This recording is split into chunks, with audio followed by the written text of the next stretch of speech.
Hey guys, how's it going? Louis here and welcome back to another video. Today we're going to be looking at some editing, and as you can see in the title, it's how to edit like SovietWomble. So I was looking at, the way I got this idea, I was looking at this video right here, where he was talking about the fail or what went wrong in the farming simulator bullshittery episode.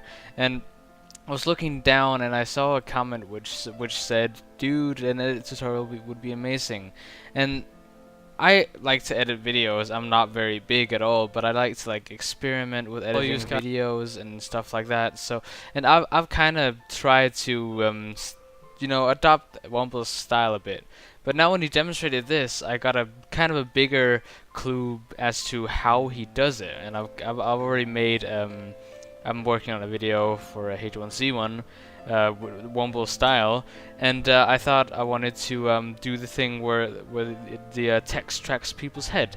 So I thought I'll try that, and the first time I did it, it went pretty horribly. That's some time back, so I kind of gave up on that.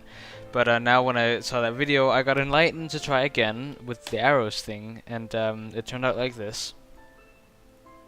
I'll just follow you, Sky. You do whatever you feel like.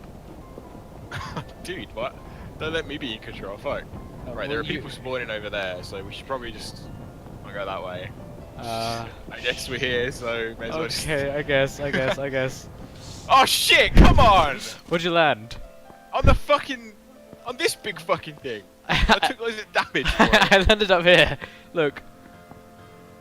Oh yeah, oh shit, there's just like guys... So I haven't got more than just that, but I mean, this is what I got out of it, and if you ask me, that actually turned out pretty well. So, let me just show you what the basics are. So, this is a very simplified version of it, as we can see here on the video. We can go back. He has a lot more tracks here, but this is just a simplified version of it, which kind of, like, as you can see, I don't have as many text tracks as he does, but you know, this is a simplified version of it. So this is what I do, and this is probably not how he does it, but this is a way to to do it as well. So let's just make a new. Let's save this. Save this again.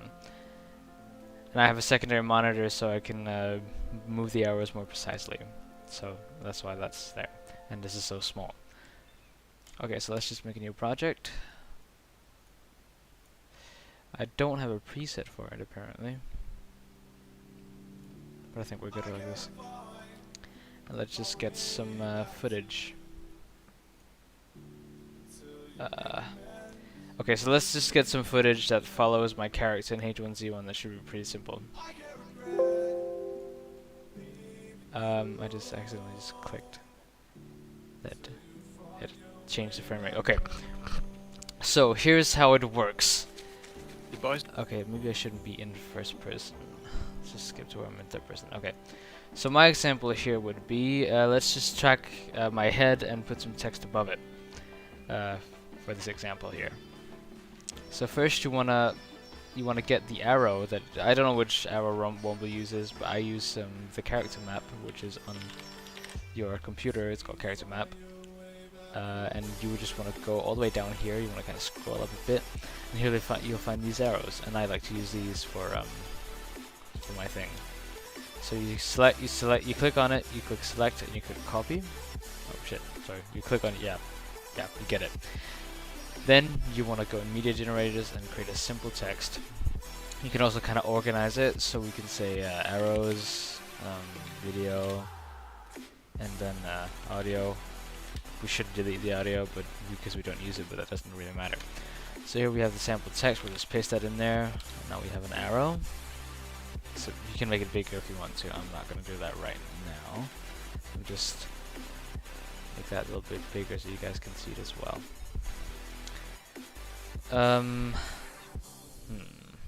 Let me just make a big outline for it's looking nicer. There we go. Okay, so now we have this arrow here. It's in the middle, nothing's happened to it. So what we want to do is we want to keyframe it to track the character's movements. Let's just do it for a good 10 seconds.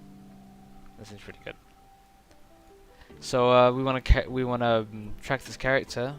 Did I switch helmets? I did. So let's just do it till there. Shit. So let's just do it till here. So what you want to do is you want to click this little pan and crop tool right here. And I like to zoom in on the text so the movement can be more precise, because if you zoom out, you have to move your mouse very slowly to get it exactly where you want it. So I like to zoom in a bit. Then you go to the start of the timeline, and you move the arrow to where it is at its first position. Then you keyframe it. This is a very long process. That's probably why it takes me so long to edit his videos. So you wanna like move this arrow frame by frame, or sometimes you can skip some frames if the character doesn't move too much. But let's say the character moved from this corner to this corner over here in like 2 frames, then you'd have to edit it frame by frame. So if it was there in 1 frame, there in 1 frame, and there in 1 frame, you can't just skip that frame where he's there, because then it might not go as smoothly as you want it to. But that's more in depth. We can probably talk about that later. So I have the arrow where I want it to be. Now I just want to go a few frames forward, move the arrow like this, go a few more frames forward, move the arrow like this, and you do that until you're basically finished with this. So this is gonna take a while. I won't lie to you. This might take quite a while actually, especially if there's a lot of dialogue. But a good tip is that you don't want to have an arrow going in the entire video. You only want, let's say I want to you only use these arrows for the dialogue, like for the text to sync in with the character movement. So let's say that I was talking from there to there. Then you can just cut. You can just cut there, and then just edit that part, and keyframe this part instead of keyframing the whole entire part. But for now, this is only 10 seconds. We can just keyframe that. So I'll be right back while I do this.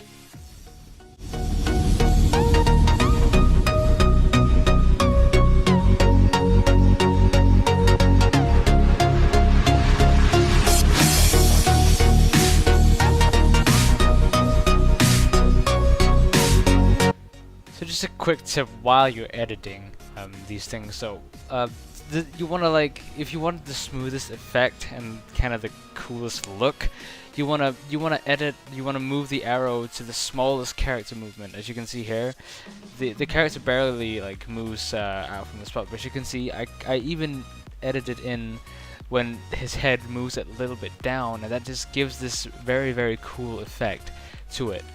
So just a very quick tip there. So like whenever he moves, okay, now I move my fucking whole entire screen, sorry, my whole entire head.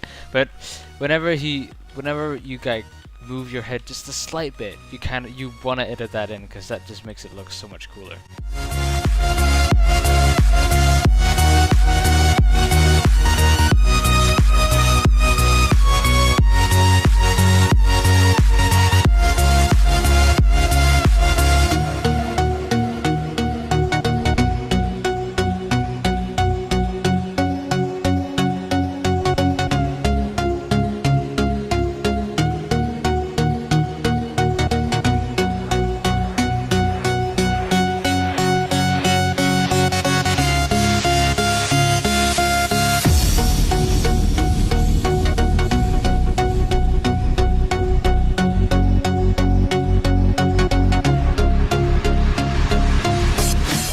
Okay, so I finally finished keyframing it, and here's the finished product.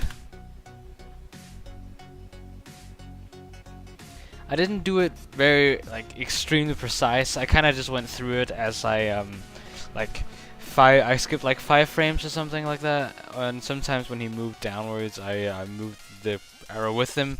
But it's just about taking your time and going frame by frame if you want it to look really nicely. So next thing you want to do is you want to add the text that you want to be above your character. We'll just put text above character. Very original. Move it down. Change the size maybe a bit more. And create an outline for it, which should be black. Oh, there we we go. And then we can move it just above the character, like this. And then what you want to do is you want to just cut it down, so you... Well, I'm guessing that you know the basics of Sony Vegas or your whatever editing software you use, but you just want to cut it down there. The shortcut for to cut is S in Sony Vegas, just so you know that. But now you want to click on the pan and crop tool again. Look how many keyframes I actually added here. This is 10 seconds, and there's like a lot of keyframes in 10 seconds when it's 60 FPS. So just keep that in mind. This is a very, very long process. It took me 10 minutes. Oh, I don't know even know how long it took for me, but it took me quite a while to just get these 10 seconds keyframed up. So you wanna mark all the keyframes, and you wanna copy them, and you wanna go into the text above character one, and you wanna paste them in here. Fucking shit. Okay, this might take a while. There we go. Let's just make sure it didn't dupe it. There we go. Okay, so now it might be a little bit messed up there, but if it's kind of misplaced, you just click that, and you go and move it there. But very important, you don't want to move the arrow with the what's that tool called? I actually don't know what the tool's called. It's called media generator tool. You don't want to edit. You don't want to move the arrow like that. You only want to move the arrow with the pan and crop tool. So, and if the text is a bit misplaced, you want to move the text with the video media generator tool thingy, whatever. I don't know what it's called. Okay, don't judge me. So you just want to move that wherever you want it. All the keyframes are copied over. Then you want to change the opacity of the arrow so it's not there annoying. And then there you go. The final product looks like this. This should be a very simplified tutorial. It was, I mean, like, this is I think this is one of the most simple ways to do it. I don't exactly know how he does it. And if he wants me to take this video down, you just write to me. If you don't want this video up there, I completely respect that. You can just message me and I'll get it down immediately if you don't want this up. But for you guys who watched this and liked it, and if it helped you, remember to leave a like down below, rate, comment, and subscribe, and I'll see you next time. Bye.